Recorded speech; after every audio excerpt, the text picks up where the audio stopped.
ఏ దేశం కోసం ఏ ధర్మం కోసం పాటుపడ్డాడు.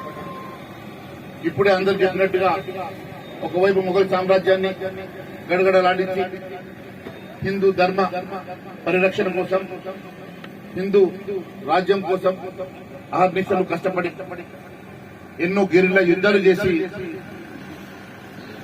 అంత పెద్ద మొఘల్ సామ్రాజ్యాన్ని సైతం గడగడలాడించినటువంటి హిందూ సామ్రాట్ శివాజీ మహారాజ్ విగ్రహాన్ని ఈరోజు మనం ఆవిష్కరించుకోవడం నిజంగా గర్వకారణం. మనం చూస్తే ఈ దేశాన్ని అనేక సార్లు అనేక మంది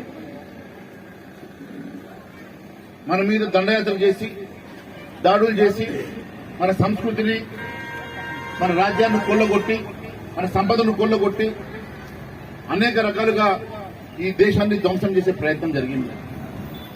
మరి జరిగినటువంటి దాడులు ఒకసారి చూస్తే వందల సంవత్సరాలు ఈ దేశం మీద ఒకవైపు మొఘళ్ళు, ఒకవైపు విదేశీయులు, బ్రిటిష్ వారు, స్పానిష్ వారు రకరకాలుగా ఎన్నో మన దేశం మీద దండయాత్రలు చేసి మన సంపదను సంస్కృతిని దోపిడీ చేసి మనను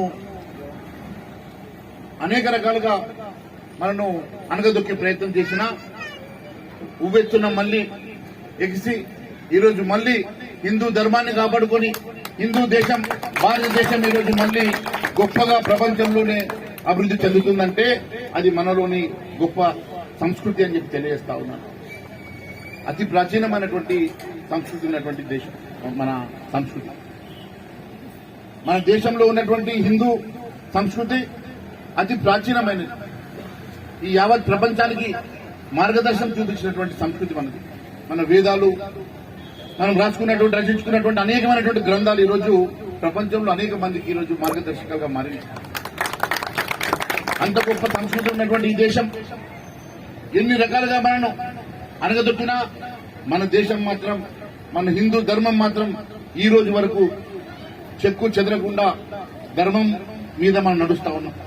ధర్మం పక్షాన నిలబడ్డం, ధర్మం పక్షాన నడుస్తా ఉన్నాం. ఈ దేశాన్ని కాపాడుకుంటూ ఈ దేశాన్ని అగ్రగామిగా ముందుకు తీసుకెళ్తా ఉన్న సంగతి తెలియజేస్తా ఉన్నాం. ఈరోజు ఒక్కటి గుర్తుపెట్టుకోండి, యువకులందరూ మీరు నమ్మిన సిద్ధాంతం కోసం, మీరు నమ్మిన ధర్మం కోసం మీరు ఖచ్చితంగా నడుం బిగించి ముందు నడవాలి. ఖచ్చితంగా మీ వెంట మేము ఉంటామని మరొకసారి తెలియజేస్తా ఉన్నాం. మనది మనం కాపాడుకుందాం, సంస్కృతిని కాపాడుకుందాం.